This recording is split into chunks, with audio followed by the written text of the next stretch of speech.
Salam əziz əkinçilər. Bugün Şəmkirin Dəlilər qəsəbəsindəki bir istixanaya gəlmişik. Ümumi Şəmkirdə problemləri bir geniş zaman dilimidir ki, biz analiz edirik, araşdırırıq. Bu problemlərin həll yollarını buradakı sahədəki aqronomlarla çox müzakirələr apararaq, yəni ümumi qənaətim gəldi ki, bəzi oynamalar eləyək.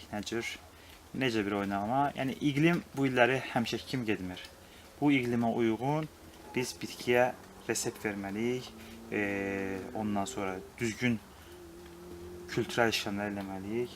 Bitki ilə düzgün rəftar eləməliyik. Bu Şəmkir bölgəsindəki ən böyük problemlərdən biri başlanğıcı.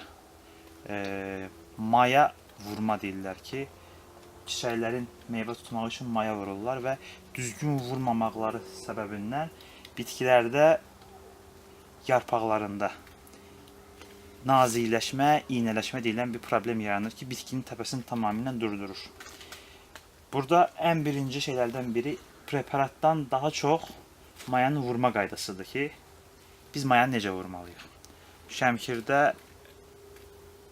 çox yerdə sözün demiş yeni agronomlardan biri Kərəm Nəcəfov bugün bizə maya necə vurulmalıdır, hansı gülə maya vurulmalıdır, hansı şərtlərdə vurulmalıdır bizə başa salacaq.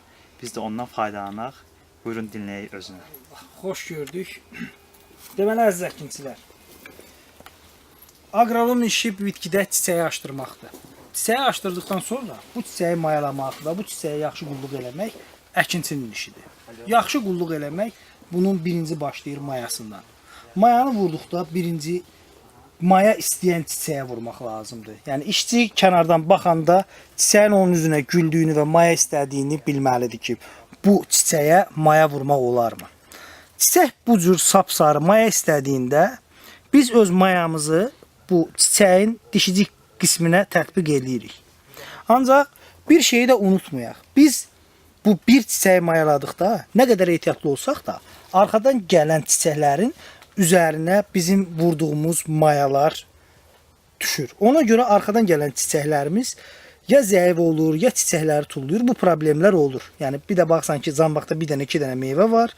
Daldan gələn çiçəklər hamısı zay oldu, firəyə çıxdı. Bunun üçün tətbiq elədiyimiz mayaların tərkibində hökmən firma adı demirəm, mağazada gördüyünüz ən bahalı amino asid hansıdırsa, mayanın tərkibinə öz dozasında o amino asiddən qatın ki, sonradan gələn zambaqlarımız, çiçəklərimiz də ilk çiçək kimi dolğun və gözəl açsın.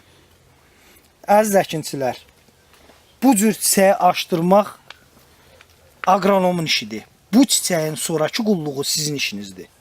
Heç bir halda çiçəyi belə qaranlıq yerdə saxlamayın. Nə olur olsun çiçəyin üzərinə açsın ki, bu havalarda həm yaxşı gün görsün, həm xəstəliklərdən kənar olsun, həm də mayalanma prosesi gözəl getsin.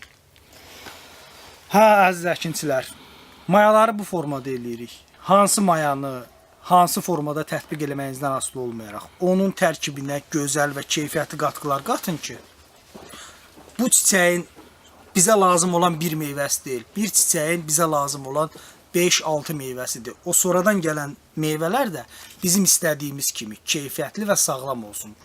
Sağlam məhsulu sağlam bazara çıxartmaq lazımdır. Çünki biz vətənimizə xidmət edirik. Bu cür bilgilendirici videoları çəkməyə davam edəcəyik. Bu təşəbbüsündən dolayı Toxumçu Aza çox təşəkkürümüzü bildiririk. İnşallah əlimizdən gələn qədər sahədə həm problemli istixanaları göstərəcəyik, həm də uğurlu istixanaları göstərəcəyik. Yəni bu dövrdə Şəmkirdə ralli sortudur bu. Belə ralli çox az tapılır. Yəni bu da sadəcə bitkini, iqlimi, torpağı, şəraiti düzgün oxuyub əkinçiyə ona düzgün şəkildə xidmət edən aqronomlardan asılıdır. Bizi izləməyə davam edin. Biz sizə xidmət eləməyə davam edəcəyik. Çox sağ olun.